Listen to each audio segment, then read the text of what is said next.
भैया हमारा 3 साल का रिश्ता हो गया है। हमने इन 3 सालों में बहुत सी बातें करी हैं आपस में, इतनी बातें करी हैं कि आज बात करने को कुछ नहीं बचा। आज ऐसा लगता है क्या बात करें, रिश्ते में एक खोखलापन आ गया है, तो हमें क्या करना चाहिए। दोस्तों इस प्रश्न के लिए कुछ बातें बोलूंगा, ध्यान से सुनना। सबसे पहली बात, आज आपका जीवन खत्म नहीं हुआ है, बहुत बड़ा जीवन आगे पड़ा हुआ है और वो जीवन कभी भी एक सा नहीं रहेगा। हो सकता है आपको लगता हो कि जीवन एक सा रहेगा, पर ऐसा नहीं है। जीवन बहुत जल्दी जल्दी बदलेगा, बहुत बड़े बड़े बदलाव आएंगे, परिस्थिति बदलेगी, लोग बदलेंगे, बहुत सारी चीजें बदलेंगी, तो आपके पास कंटेंट बहुत सारा आ जाएगा बात करने के लिए। तो ये मत सोचो कि मैं क्या बात करूंगी, क्या बात करूंगा, बातें सब हो गई हैं। बहुत सी बातें होनी है, अभी बातें कर करके परेशान हो जाओगे, इतनी बातें होनी है। जब एक दूसरे का आगे जाके दिमाग खाओगे ना, तब सोचना मुझे ज्यादा बात नहीं करनी है। अगली बात यह है कि आपको बहुत ज़्यादा बातें करने का आगे टाइम ही नहीं मिलेगा। बहुत सारी जिम्मेदारियां आपके सिर पे होंगी, अपना काम कर रहे होगे, परिवार संभालोगे, फाइनेंसेस संभालोगे, फ्यूचर के लिए सोचोगे, कई चीज़ों की टेंशन होगी, तो दिमाग में इतना कुछ आपके चलेगा। उसके बाद आपका रूटीन लाइफ होगी कि आप लोगों को बात करने का समय ही नहीं मिलना। आप तो चाहोगे कि थोड़ा समय मिले, आपस में बात करें, फिर कोई जिम्मेदारी आगे आ जाएगी। तो आज हो सकता है आपके पास बहुत सारा टाइम हो बातें करने के लिए, कल टाइम ही नहीं रहेगा, इतना बिजी हो जाओगे और इतने सारे करंट टॉपिक्स आ जाएंगे, रिस्पॉन्सिबिलिटीज के, फाइनेंसेस के, सारी प्लानिंग्स के, कि पूरे दिन आपस में उनके बारे में बातें करते रहोगे, बल्कि सोचोगे कि यार कितनी बातें करेंगे हम। और दोस्तों इसके अलावा म्यूचुअल गोल्स बनाओ, साथ में कुछ एक्टिविटीज करो, कुछ साथ में हॉबीज परस्यू करो। जैसे दोनों को स्पोर्ट्स का शौक है, स्पोर्ट्स की बातें करो। दोनों को किसी टेलीविजन सीरीज का शौक है, उसकी बातें कर लो। पॉलिटिक्स का शौक है, पॉलिटिक्स की बातें कर लो। करंट अफेयर्स की बातें कर लो, करंट एनवायरनमेंट की बातें कर लो, करियर की बातें कर लो। इसके अलावा डेली आप लोग आपस में अपना रूटीन शेयर करो। रोज शाम को बात करो कि हमने पूरे दिन में क्या किया। बहुत सारी नई नई चीजें पता चलेंगी, मन हल्का होगा, फ्रस्ट्रेशन कम होगी। तो ऐसा तो नहीं है कि आपको पूरे दिन 10 घंटे बात करनी होगी, और अगर ऐसा है तो आप गलत हो। प्लीज इतनी बातें मत करो, आपका दिमाग पक जाएगा, दिमाग थक जाएगा। पूरे दिन में अगर आपने अपने पार्टनर से आधे घंटे बात कर ली तो बहुत होता है दोस्तों।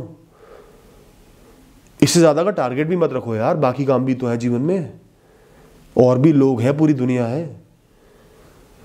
और आधे पौने घंटे में आप बहुत सी बातें कर लोगे। पहले पूरा दिन शेयर करोगे, कुछ टॉपिक्स होंगे रेलेवेंस के, उस समय जो चल रहे होंगे उनके बारे में बातें करोगे।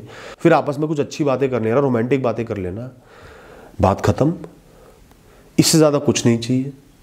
मैं तो कहता हूं कि एक दूसरे के बारे में इतना जान लेना शादी से पहले बहुत जरूरी है दोस्तों। आज के जमाने में जितना ज्यादा आप अपने होने वाले हस्बैंड या वाइफ को जानते हो, समझते हो, अंडरस्टैंड करते हो, उतना ही अच्छा है। पहली 4, 5, 10 मुलाकातों में कुछ पता नहीं चलता। हर इंसान एक मास्क लेके आता है, इम्पोस्टर बन के आता है, अपने आप को अच्छा दिखाता है। जब बातें गहराइयों में होती है, एक दूसरे को समझते हो, जानते हो, दिल खोलते हो, तब जाके पता चलता है वो इंसान कैसा है, क्या चाहता है लाइफ में। तब जाके आप उससे कंपैटिबल बन पाते हो या कंपैटिबिलिटी को जज कर पाते हो। तो जितनी बातें कर सकते हो करो, जितना जान सकते हो जानो। इसी से अंडरस्टैंडिंग बिल्ड होगी, एक दूसरे को समझ पाओगे, आपका बॉन्ड स्ट्रांग बनेगा। तो आपने इतनी बातें अगर कर ली तो आपका बॉन्ड वैसे ही स्ट्रांग बन गया होगा। मेरे हिसाब से आपको ये बात सोचने की भी जरूरत नहीं पड़नी चाहिए। पड़ रही है तो एक बार सोच लेना, कहीं कुछ और चीज गलत तो नहीं हो रही रिश्ते में, कोई और कमी तो नहीं है। इसके अलावा प्रत्यक्ष को प्रमाण की क्या जरूरत है। चलो आपके 3 साल हुए हैं, आप उन कपल्स को एक बार जाके देखो। आपके दादी दादा होंगे, नानी नाना होंगे, माता पिता होंगे, आस पड़ोसी होंगे। ऐसे कपल्स को देखो जो 50 साल से एक दूसरे के साथ है।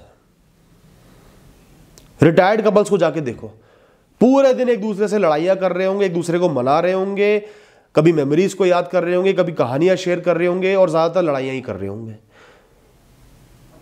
रूठना मनाना चलता रहेगा। एक दूसरे से मुंह फेरे नहीं देखोगे। उनका लाइफ को जीने का जरिया ही यही होता है, एक दूसरे से बातें करना, लड़ाइयां करना, सुलझाना, सुलटाना। तो ये आपकी गलत फहमी है कि बातें खत्म हो जाएंगी। हर आने वाले क्षण के साथ जीवन बदलेगा, परिस्थिति बदलेगी, सिचुएशन बदलेगी, इंफॉर्मेशन आएगी, नई मेमोरीज क्रिएट होंगी, नई बातें क्रिएट होंगी। उन बातों को आपने करना है। जो पास्ट में हो चुका वो आपने कर ली है सारी बातें, तो बहुत अच्छी बात है।